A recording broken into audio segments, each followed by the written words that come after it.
I'm doing very well, thank you very much, Harris. Good. Right. So thank you for coming on today. Could you start to explain to all the listeners of who you are and what you do? Yep. Well, I'm Zaid Hussain, and I've been teaching at the University of Bradford School of Management for last 20 years. Prior to that, I was at Sheffield Business School, and I've been here for a long time teaching operations and systems, circular economy, research methods. So basically a lot of things on the sort of technical side of management. Great. So one thing I want to highlight today, and go delve a bit deeper into, is the circular economy. I think obviously we were speaking previously earlier about generally what's going on in the industry. So explore a little bit like that. So could you give everyone who's maybe not have heard of the circular economy a brief introduction to what it is and kind of main principles of it? Yeah, basically circular economy concerns reuse of waste and used products that we produce. So normally we have a linear economy where you take things from the ground, you extract things from the ground, grow things from on the ground, and then convert them into products. Those products are then used by consumers and customers, and then the customers then come to an end of their use life cycle, and then dispose the product, and that's then landfilled or is wasted as usual. Now with circular economy, the notion is to bring the product back and reuse the materials from it. So if it's plastic, reusing the plastic, reusing metals. So there are different types of things you could do with the waste. So you can actually maintain it to use it for longer. You can reuse it and redistribute it. So for example, reusing a car, second-hand car, and many other products like that. You can refurbish it, so basically give it a new lease of life, or basically recycle it. That's the sort of non-return in terms of it being a waste. But then the materials from the product can be taken apart and can be used for remanufacturing and reconfiguring things. That's the sort of technical product. Then when it comes to organic products like food and perishable goods, you basically can use them in different ways. So these products, first of all, can be depending upon which products we're talking about. If it is food, if the food is wasted at the production stage because it's not the right shape, then it could be sold at cheaper price to the local markets. Aldi have had a recent thing with that, so they got all these weird aspects of weird shaped fruit and veg, and then they sell them as together, and then go on. Often there is a sort of standard that they apply. So for example, the apples have to be round and the carrots have to be long and whatever. But if for example the carrot root has multiple roots on it or multiple aspects, so it's more than just one. It's a bunch basically. Then they don't use it. So you can actually reuse these in different ways at that stage. But then even after the fruit comes onto shelves, it may not be sold. So from that point of view, it could be used for generating energy through anaerobic absorption. So like biofuels so from that you extract biofuel, fertilizer, gas, and the gas could be captured to produce produce electricity, and then that could be sold back to the grid. And also the product, the fertilizers that are yielded from that can be then used for the farming. So circularity continues. So the aim is, whether it's a technical product or an organic product, that we continue to use it so it goes into circularity, and the aim is to minimize further exploitation of natural resources. and to continue to use technical products in particular as long as the chemicals inside them can hold together. Which does away with the need to extract more minerals and more resources from the earth, minimizes the pollution in terms of extraction, but also minimizes in terms of disposal, and also it's a cheaper raw material for the companies to use. Given the austerity measures and pressures on the companies, it's a cheaper alternative. I'd like to highlight that a little bit what you said there with the peak chemical usage. So with that aspect, we're looking at how many times a material can be used before eventually... Yes, theoretically, you can't destroy an atom. Right, yeah. So if you got the right technology in place, theoretically, you should be able to extract it and make another product out of it of the same quality. But obviously, the different industries will need to develop. Some have developed, but there's more work that needs to be done. So the different industries need to develop the quality measure to measure whether the product that's being created from reusable materials meets the threshold and is of the high quality or high enough for it to be used again. And this is particularly being looked at for the healthcare products. Right. So, for example, if they are reusing... this is like using injections. Syringes less so, but more so in terms of the scanners, right. More so in terms of bandages, all those things that are being used. So a health standard of health and safety, and also other medical standards are being used to see that the products that are being produced from reusable materials are safe, are durable, and meet all the other criteria. So all these things are there. The notion is that the circular economy would only succeed if value is being generated from it, and if the new products that are generated as a result of circularity meet certain threshold of quality. And there's lots of research and innovation taking place where that threshold of quality is being targeted, and the companies are trying to meet that. Right. So that aspect of value, that's one of the most, and quality as well, because you need quality products to function the same way. Yeah. If it was instantly raw materials. With that aspect of value, obviously that's the bit what the companies want. They want to make sure that profitability is not dropping, and it needs to be. If it's still the same, and if you can beat it, then that's what the main thing is for them. Yeah. So it's a value proposition. Yeah. So how do we, in the aspect of value proposition, what are the key factors we need to do to make companies adopt this and try to make their products to suit the circular economy? Yeah. So there's value proposition that involves looking at how much money it takes, what's the cost of making the product, and how much money can the company make by actually selling that product. And basically there's a lot of work that's being carried out in different types of business models that are there. So there are different types of business models that exist that are aimed at making the companies more successful. So what you look at is what can you do differently in order to yield value from the products that you have.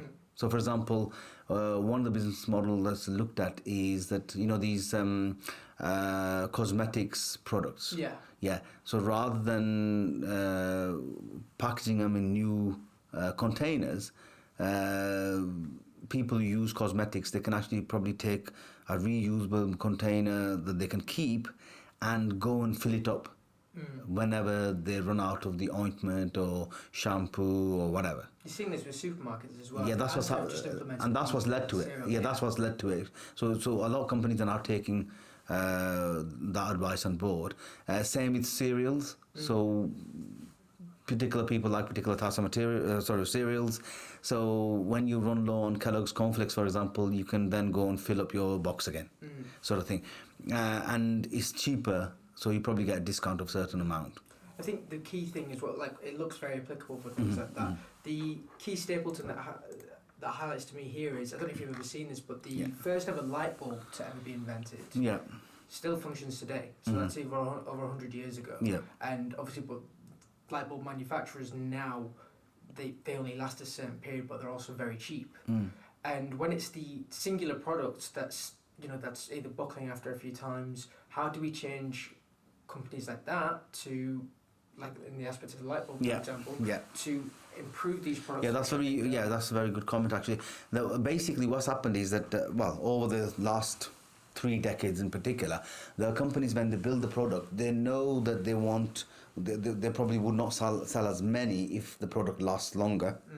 So what they do is they build in the notion of obsoleteness.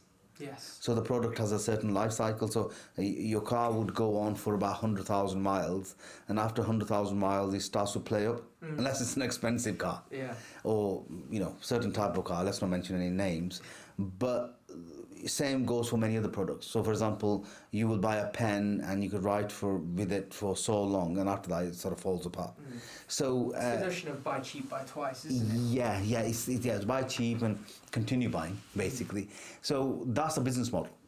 Sort of thing. That's one of the business models, that you sell cheap, but then you can do. And the other business models are, for example, that you sell a printer cheap, and then people will have to buy the ink, and the ink is expensive. So you got to make your value somewhere. So that's what you call value propositions. How are you going to make money back? But when it comes to recycling and circularity, the value proposition is a bit more difficult. So because you're not only looking at linear economy that you take, make, and use and dispose, you're looking at how to then enter it back into circularity. So when you're collecting the used materials, is it economical to collect them and remake them? How do you get them back to the input stage where they are remanufactured? So unless there is money in it for the manufacturers, they won't get engaged in it. So there are different models being used whereby different companies are using something called reverse logistics. So if somebody buys something and it's not, they want to return it, then, for example, Currys or they could basically refurb it, repackage it, and sell it at the source. So rather than going back to the other side of the world for refurbished, it could be done locally, so that it minimizes the cost of transport. So product can go. If on the other hand the product is faulty or whatever, then the aim is to actually do something about it as close to the source as possible. Is it not the issue of, that aspect of sending bits back, sending it back to improve it? It's not an aspect of increasing the emissions through reverse logistics then, because Amazon. That's what I'm saying. That the aim is that first of all to facilitate the reverse logistics. So rather than somebody disposing into a bin. So the aim is to actually simplify the process for the customer. So if the customer wants to return something, let's say a laptop. And one of the buttons not working on it. Can you do something locally to repair that button, first of all? Maintain, and then continue to maintain it. If not, then somebody can sort of return a used laptop, and it could be collected by a local store, and then it could be sent back to the remanufacturing facility in the truck that comes to drop new laptops off or new electronics off, so that there's less fuel used. So the aim is to give people a channel to basically recycle the materials as easily as possible. So with the aspect of that as well, have you got, I think you bring into the place of modularity. I think it's a key factor that's so important.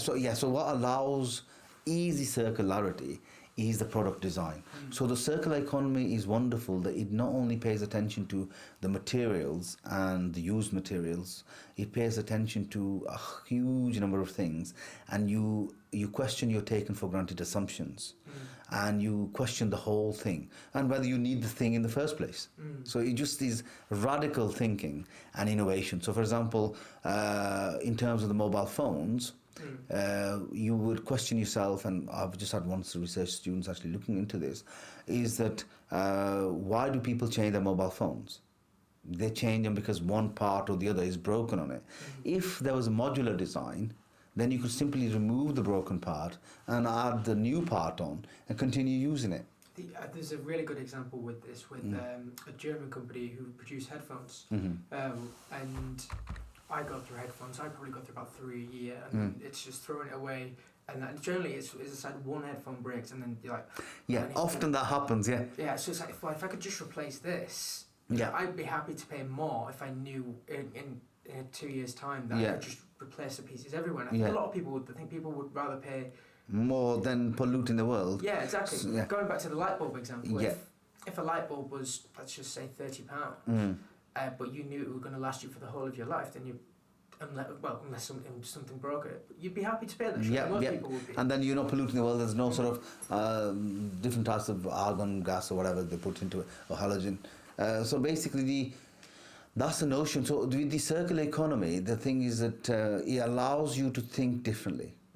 So, for example, you've done some research in the past on electric vehicles. Yes. Now, the new business model is that, should you buy a car? Why can't you just hire?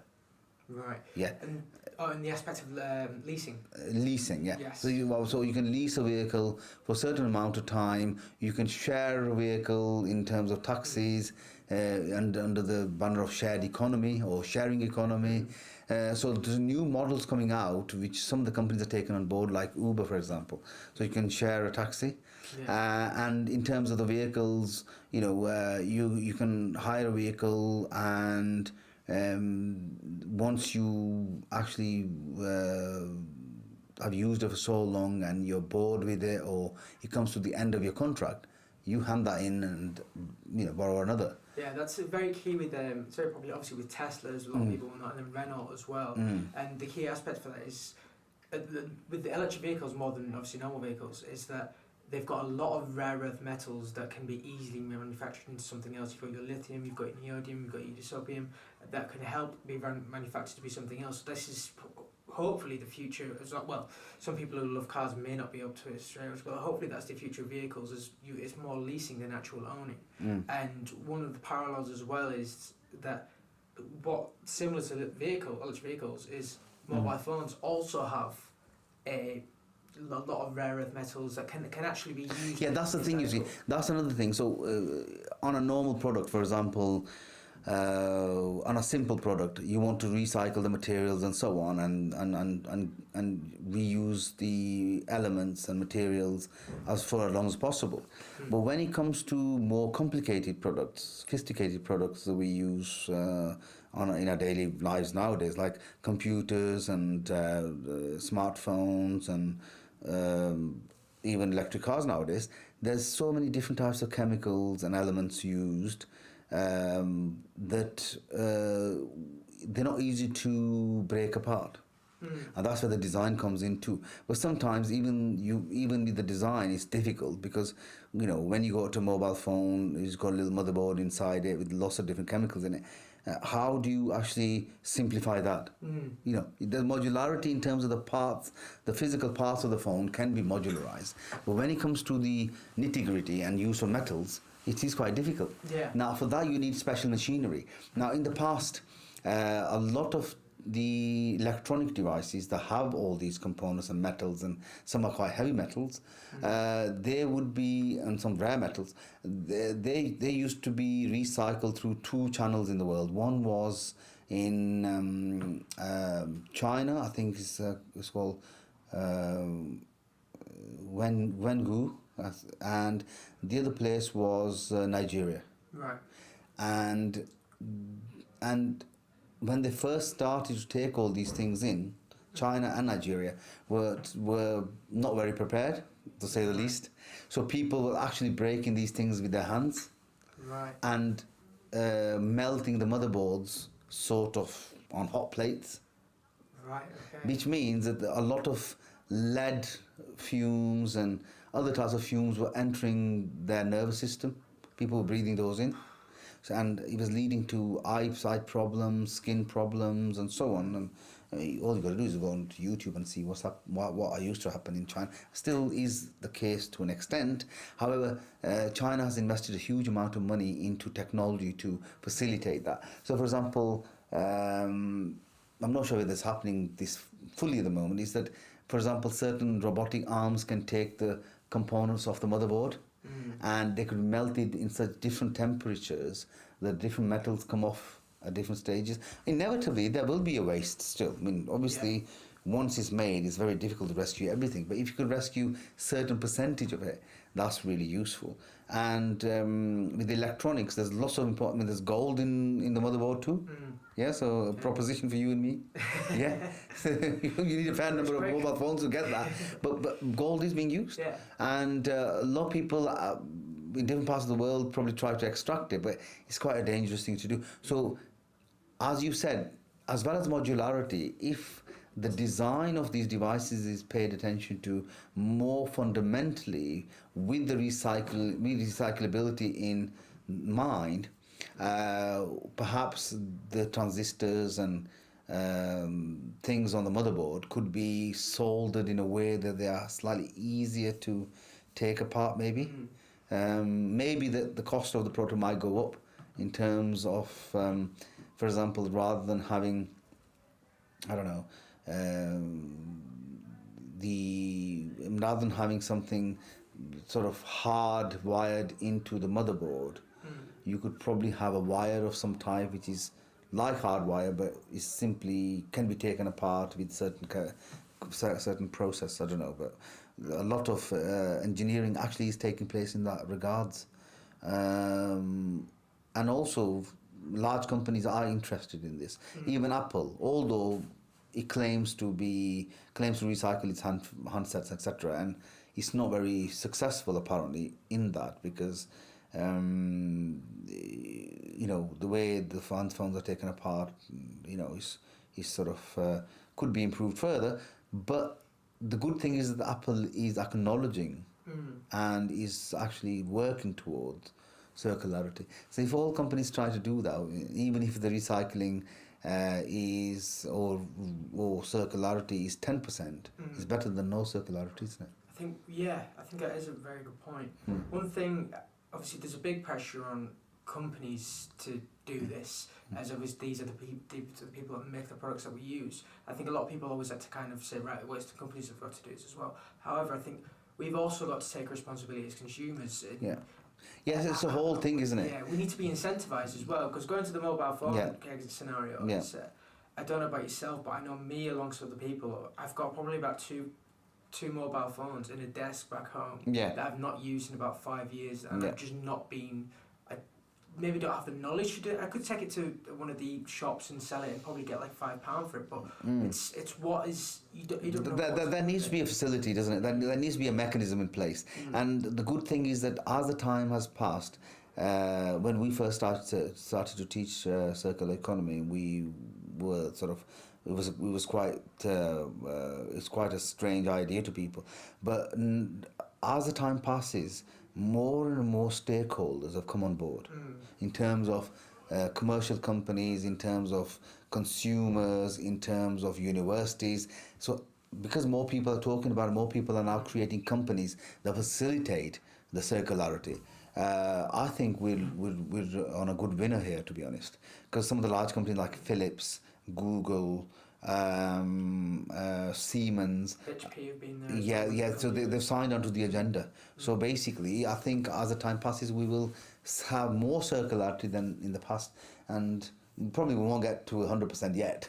But the aim is to move positively towards it. Taking that big first step, aren't we? And as you say, in terms of the consumer education, that the circular economy as a discipline includes a huge raft of things, from looking at the consumer and user point of view to the commercial side of things, where the design of the product or the reprocessing of the product is looked at. So the circular economy covers all of those things, and inevitably actually comes down to the consumer, whether that consumer is private individual like me and you, or whether it's a commercial consumer of products. It is a commercial level, it's much bigger than usual, but if people are aware of it, if people are conscious, people can think about ethics and humanity, they would then engage in this process more. Yeah, that's it's got to be on both sides. I think one thing, because we've just spoke about for the past 10-15 minutes, is the aspect of it in technology. Yeah. And one thing I saw with a company, it's a Dutch company that are doing at the minute. Yeah. So when we're going back to the point of leasing, what they do with potentially in vehicles, and it could move to mobile phones, how people get to that. But this company leases clothes. So a pair of jeans, that you have a pair of jeans. Yeah. And their idea is that, you can lease this pair of jeans off us, and then once they've got a hole in it, our idea is, well, if we've got this hole in this jeans, we're not going to walk around with it, we're going to throw it away. Their idea is, let's give it back to us, and then you can lease some more jeans, and we'll replace them. I think I like the concept of it, and I think in that aspect of incentivising consumers, I think to break that barrier to consumers is a big thing. When it comes to clothing and consumers and attitudes, is a big issue, because I've just supervised 2 projects in this area. Is that first of all, manufacturing clothes and textiles is one of the biggest polluters in the world. Just imagine how much water is needed to grow cotton. Yes. And then processing it, and then turning it into thread and all those things, and then garments, and the amount of electricity required, the thread required, etc., etc. So phenomenal amount of resource goes into it, and a lot of pollution is created. Even post sales, so that's up to making it, and then after that there's another process of selling it, getting to the retail stage. So that's all, and logistics and transport, etc. And then once you sold it, then this cycle of pollution continues, or externality continues. Externality before the retail stage, I suppose. It continues that when people buy these, when people purchase clothing materials, basically they expect the price to be quite low. So the retailers have to sort of match that expectation. So a lot of people buy clothes quite cheaply and then dispose it after low amount of use, basically. Well, we've all been to Primark and we've seen the cheap £2.50 tops, and we've got them, and obviously I'm not just criticising females with this, but females can go there and they'll buy something for a night out or something like that, and take it back afterwards. But there's that aspect of, if you're buying cheap clothes, generally you don't know are you getting a lot of use out of them? Is it just because of the poor quality that's been made, despite it's the quality, but it was also durability, quality, aesthetics and everything. Obviously if you buy something cheap that was made with that notion in mind, then obviously it won't last that long. But it's not just that, it's just that people get bored, in my view. So once you've worn something a few times, you just don't want to wear it anymore, unless it's a t-shirt, in my view, because sometimes we get comfortable with t-shirts and jumpers. But there's a lot of wastage, basically. So hiring clothes out is a good model and is a sustainable circular model. However, there's an issue of attitudes, especially if the clothes have any marks on them. So and normally the issue with clothes is that clothes and cars, both, is that you see that as part of your image. Yes. Symbol of your status, isn't it? Yes, your symbol of your status, image, your branding, your portrayed self. And if anybody finds out that you're wearing recycled clothes or whatever, that could have a huge impact upon your own notion of self-respect, unless the society changes. Exactly. But I think the good thing is that if a few people in the society or community start to change, and they are proud of it, they don't have to actually legitimate it, then other people will probably follow. Yeah, I think... And that sense of pride would increase and continue. So if people say, well, he's proud of it or she's proud of it, why should I be ashamed of it? Then what's going to happen is that this pattern will continue, and it's this continuation of the pattern that actually is very useful. I think we're seeing that as well with the... I don't know if you saw this, and it sounds ridiculous to us, but Jack in Phoenix was praised for wearing the same suit to all of his award ceremonies. And to us, that seems pretty just normal, but that just generally like everyone else, we're praising him for doing that. But if that aspect of sustainability is still going on the big scale and it can trickle down, then hopefully we can start shifting to another direction. I think these sort of things used to be part of the value system. And it's the value system one needs to look at, and this is where societies and values, norms and values need to be paid attention to. That in the olden days, when say olden, I mean around war era, and in other societies and cultures, recycling and reusing the clothes is totally normal. Whereas with the Western society, as people became more economically well off, this notion sort of died out. And there's greater degree of individuality in the education system, isn't it? Yeah. And there's less of collectivism, so people feel that their sort of space has been breached if they lend their clothes to somebody else and vice versa. You see, circularity can even continue if, for example, in the family you don't like the t-shirt anymore or jacket anymore, you give it to the next family member. Yeah, I try to do that. Yeah, that's what a lot of my clothes got in all the cousins. So it's always just got the hand-me-downs. Yeah. So that's how it should work. But this sort of thing died out from the value system, and I think it should be encouraged. So there's a lot, as you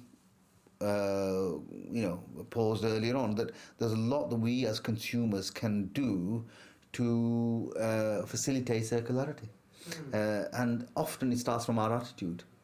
Yeah. So, for example, we can recycle glass bottles, for example. But if the attitude is, I don't care, well, my little bottle won't help, then it won't work, will it? And also, why should I keep a carry bag full of bottles in my corner of my room? It looks horrible.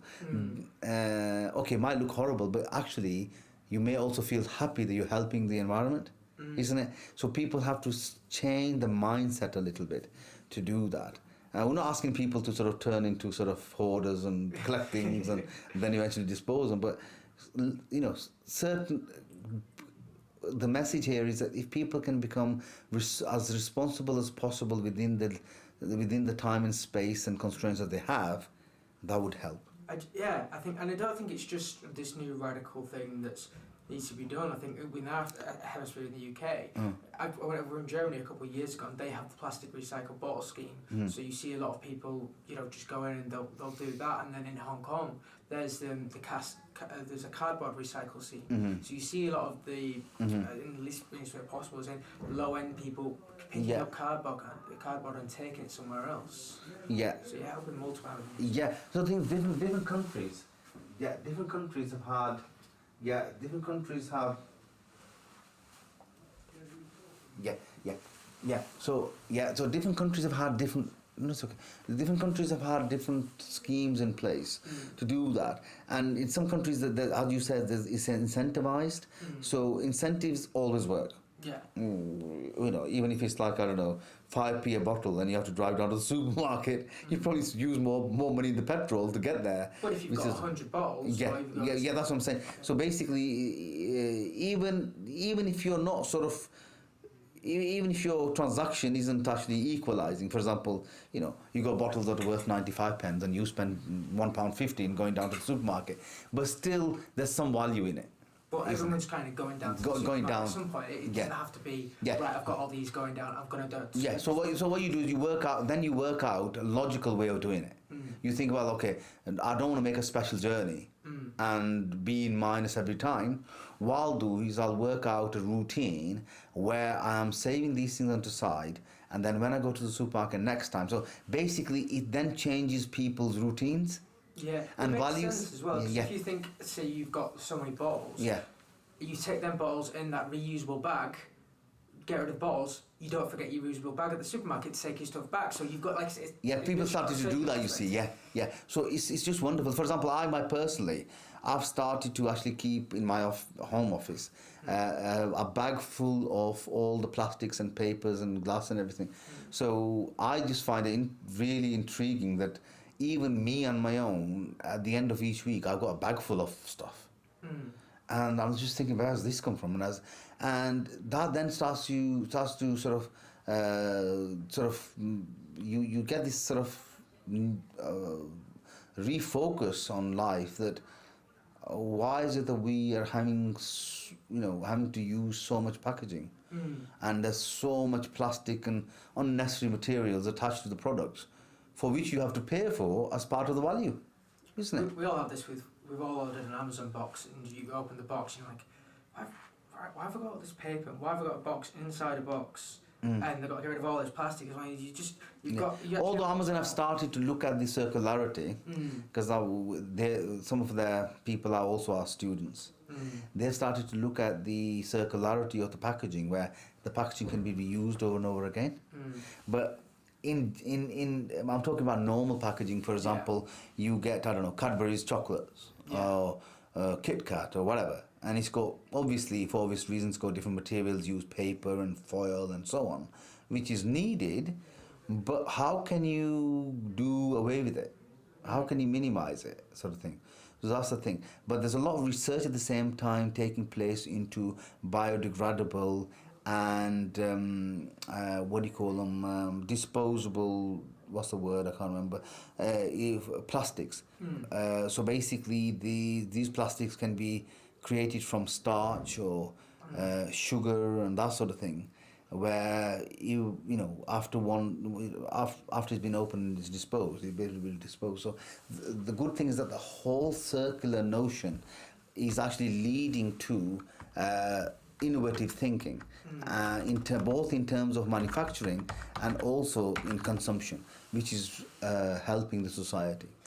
And we were talking about value proposition earlier on. Value proposition, basically in value proposition you look at a number of things. You look at at the end of the day, what's the cost of making or processing the product, and what's the actual revenue stream actually coming from it, which is what normal business does. But in the process you focus on who your customer is. So for example, you're talking about recycling clothes. Not everybody would do that, but that should not stop you. Yeah. So you know that there are certain people in society, maybe people who are environmentally friendly, who are health conscious, who are whatever, and out of 100,000 people, you probably will get 10,000 who are willing to give it a try. But that 10,000 alone should be a motivation to provide those clothes. Until others change, so there'll be first comers. So therefore you look at the customer segment, and also you look at the partners or stakeholders in this value proposition that you could utilize. So for example, who would you involve in this process? So you can actually say that at school stage, at younger stage, kids could be given lessons on how to share and share, and this sharing would also mean wearing clothes that have been used in the past or whatever. So basically you look at different activities that are needed to bring the partners and the customers on board. So there's a lot of things that are going on and that could happen. The good thing is that this has opened up this notion of circularity that was closed and nobody talked about, and they thought it was far too expensive. Let's not look at it. It's going to be ridiculous. It'll be useless. But now people think there's definitely something in it. And the company-wise, what's the financial incentive then? Let's say we jump ahead 30 years and there's been major advancements in the circular economy. What are the key financial incentives or benefits that will differ from different industry to industry and company to company. Right. Yeah. So for example, the incentives for I don't know, metals manufacturer are quite a lot. Because obviously there's metals, and often if the metal is not mixed with other metals, and it's not an alloy, well, if that is what the business is about, then there's a lot of value in it. So if you're looking for, I don't know, iron, and there's lots of iron being recycled and disposed in a suitable way, and you can go and collect it. You just need to melt it and use it, isn't it? Same with other types of copper and so on. I mean, there's a huge amount for copper at the moment. So that's fine. But when it comes to other types of materials and products, it may be a bit difficult. So, but all of them could actually have a value, sort of thing. For example, wood has a lot of value, metals have a lot of value. Plastics is difficult because there are different types of plastics. And also, when you remold the plastic, you've got to be careful about the quality as to what comes out of it, for example. so, but I'm sure as we mature in this area, there'll be different innovations and techniques and approaches and tools available to allow us to achieve a value from it. And the other value is it's not only just monetary value. It's, well, from business point of view, it's monetary value, but from a societal point of view, there's intangible value in it. You know, in terms of the cleanliness in the air, lower pollution, satisfaction of helping the world, isn't it, and the continuity, etc. But in terms of value proposition, if you think about it, from the materials point of view, many companies make, and many manufacturing companies that make products, if they can have materials sourced locally, easily, rather than having to buy new ones. So if they get, for example, plastics that they need to make something out of, at 1/4 of a price, that surely is a more value proposition for them, isn't it? Yeah, it is. The general concept of what we see at the minute is that non-renewable materials or sources need to be taxed more, and renewable sources and materials need to be taxed less. Could you argue the aspects that human and labour is a renewable material, a renewable source, and so if we get this right, it could see tax decrease because it's a renewable source, so you've got more jobs to create for different areas, and as we tax the more oils, and it's a very broad concept. No, it's a very interesting question. It's a philosophical one, yeah, and actually it's something that actually takes you deep into philosophy, and also into the philosophy of the economic system. So it takes you back to the capitalism and all the other types of economic systems that are there, and one starts to question not only the value of labor, but also the remuneration packages, the time and space, and also to what extent people are actually paid fairly. So are they being exploited when they take work home, that sort of thing.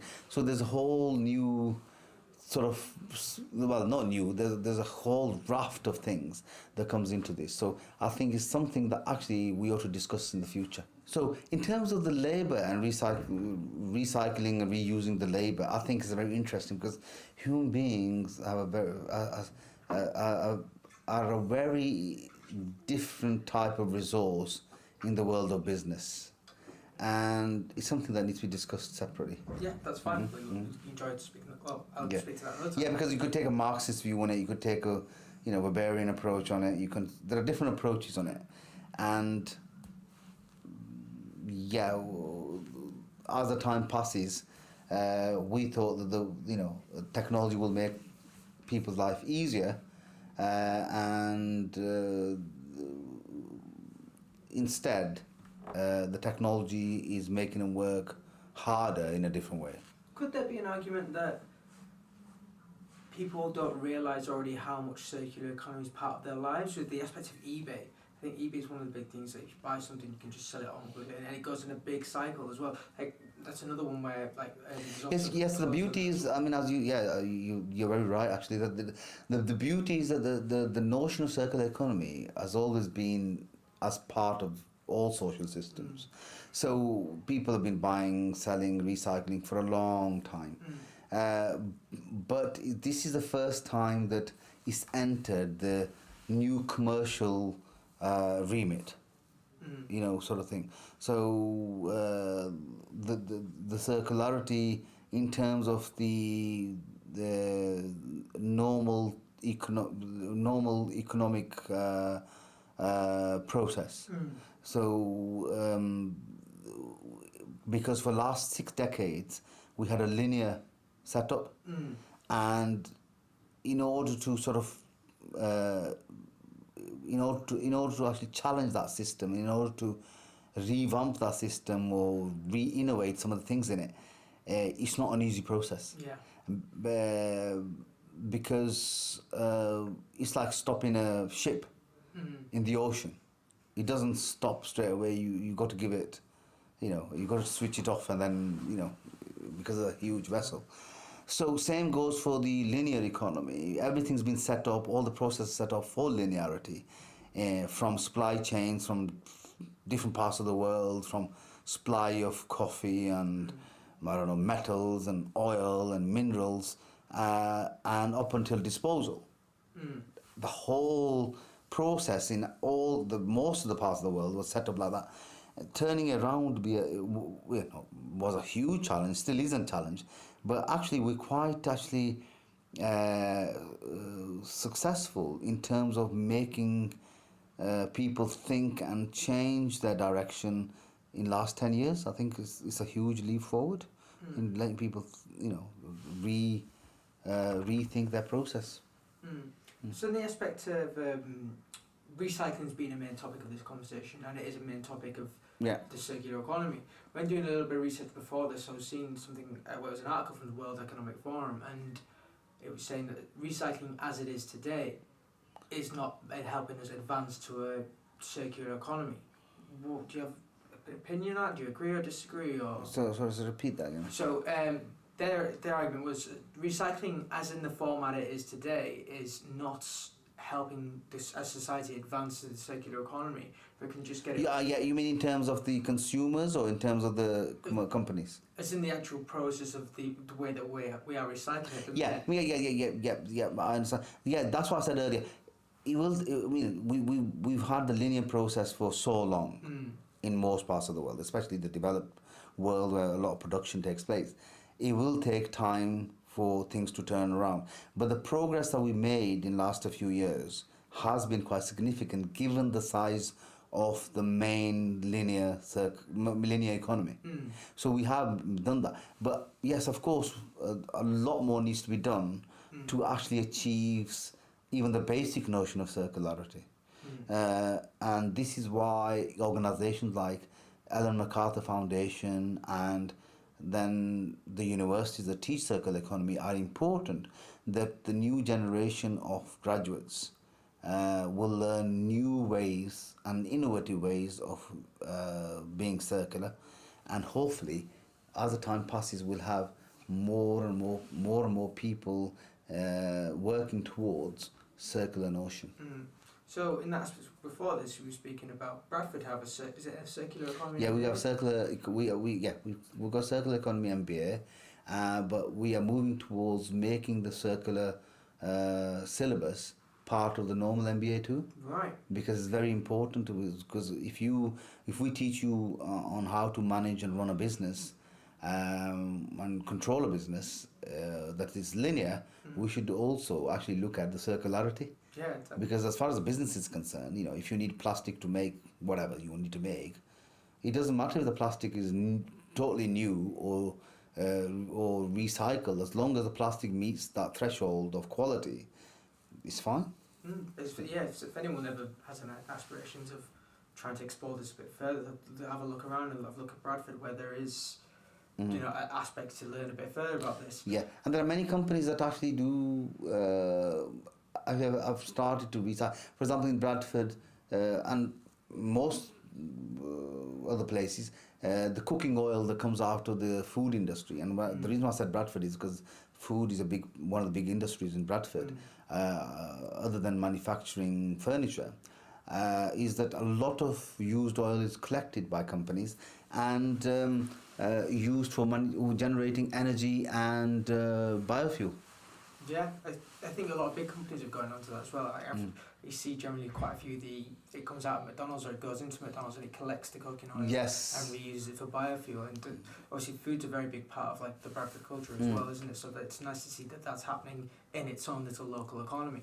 So a lot of people are signing on to the agenda, to be honest. And the good thing is, it's a natural thing to do. So a lot of people who engage in it feel happy. Yeah, and which is nice really, that shows humanity and it shows care and that a lot of people want to help. And also it shows the love for humanity, which actually brings people together, in my view, isn't it? Yeah. That it's not about what colour, race, and, gender you are. It's about living together on the earth and not destroying it which is the main notion. Exactly. And that caring notion then continues in their value system. So people become more accommodating. And I think despite all the negativity around us about, people being naughty and this and that, generally, I think, as the time has passed, people become much more accepting. And there's a lot more commonality across the world between people than ever used to be. Yeah, we see that with societal change anyway. So views that our grandparents may have, obviously we don't see that, and think that and that's just a general part of society. Yeah, whether it's the food, whether it is people sharing, I don't know, pictures on the Facebook, there's a lot more acceptance across the world, and I think, people have come a long way in terms of becoming broad-minded and things. I mean, obviously there are issues across the world, and often they are politicized for political reasons, but overall things have improved, and I think circular economy is also going to become a big thing in the world. And for many centuries, people were circular anyway, weren't they? I mean, if you think about... Just a very much smaller scale. Smaller scale, local scale, and it worked. My background is from Kashmir, and as far as I remember, in some of the Kashmiri villages, people only bought paraffin and cooking oil sometimes, although they never need the cooking oil because they use the local fats. But, a lot of times it was just 2 or 3 items per week or per month they used to buy. The rest of came from the fields and went back into the fields. Yeah, I think the best, to give another example, is the fact that I remember doing history in school and learning about how the Native Americans, because the buffalo was the big thing for them, that was their source of livelihood, and they literally used every bit of the buffalo, even like the tongue was for, I can't remember what it was for, but it was for something. Yeah. Like the bones would go down. Well, that's in Asian culture as well. Like that's what ramen's made out of as well. So like they use every single bit, so nothing's just gone to waste. Yeah. And it's just another bit. It's just a circle of life, essentially. Isn't it? But in terms of consumption, a lot of local materials were used. A lot of them were disposed. Clothes, they were converted into something else. And to be honest, it's an equilibrium of that balance, isn't it, between the materials? And I think we will actually get there. So there's lots of good things to look forward to in the future. And the notion of circularity will continue to become popular. It's not all doom and gloom. Right, thank you for that, Zayed. It's been very, very interesting. No problem. One last thing that I've asked for everyone, it's a bit different, so it's all just about, if you could give one bit of advice to anyone that's listening to this, it could be about anything or about something that's close to you, what would it be? Well, I always give advice, and I think there's loads of things to talk about. The advice I would give, in terms of circularity, is basically look at your own situation and ask yourself, what can I do within reason that will facilitate circularity? So if I can do a little bit extra to help the world, how can I do it? Yeah. Secondly, is the advice would be, for me, which I think is very important, is try to be close to the nature as close as possible. So go for walks, and because of the way we live, the fast pace of life, we don't really pay attention to the nature. Even if we tried, we can't, because we just are so occupied with the amount of work we have to do, the stresses of life, the bills we have to pay, the taxes that we have to pay, everything. It takes time, but do try. And one of the ways you could do that actually is to, every time you go out into the garden or try to do some gardening, if you go for a walk in the park, try to sort of observe the number of plants and trees, and basically look at a flower or look at some leaves and observe it carefully for about 1 minute to 3 minutes. Don't think about anything. Just look at the texture, the color, the shade, and you'll start to appreciate nature. And once you fall in love with the nature, you're on a winner. Yeah. Yeah, and I think it's the respect for the nature and natural things that make us circular anyway. Yeah, I think doesn't it? That's shown by like how popular the nature programs are with David Attenborough, with Planet Earth. It's just there is a passion because we come from nature, Yeah. and we are nature. It's just that we because of the development and urbanization and all the other things, global, everything that we actually, we sort of developed in the last 60, 40, 50, 60 years actually has taken us away from it. But actually, if you try to sort of apply yourself and try to sort of move close to the nature, for example, when you wake up in the morning or when you're walking, just try to distinguish the difference between the bird songs. Mm-hmm. It's just amazing. Yeah, it's amazing. So small things or small happinesses will make you happy. Not buying a Ferrari. Yeah. So basically, when you sort of see a bird, you should feel, great. I managed to view this. As they say, bird watch a rare bird, or look at how the pigeons behave when they are feeding, or observe small micro things when it comes to nature, and you find that the life is much more beautiful than you think. So when you start to appreciate life and start to appreciate nature, you'll find that life is a lot more beautiful than it is. A lot of people, we all go through cycles of depression in our life, and we also go through cycles of depression each day. Sometimes our mood dips and comes back up, and then it dips again. So when you have small things that make you happy, your mood is likely to stay upbeat.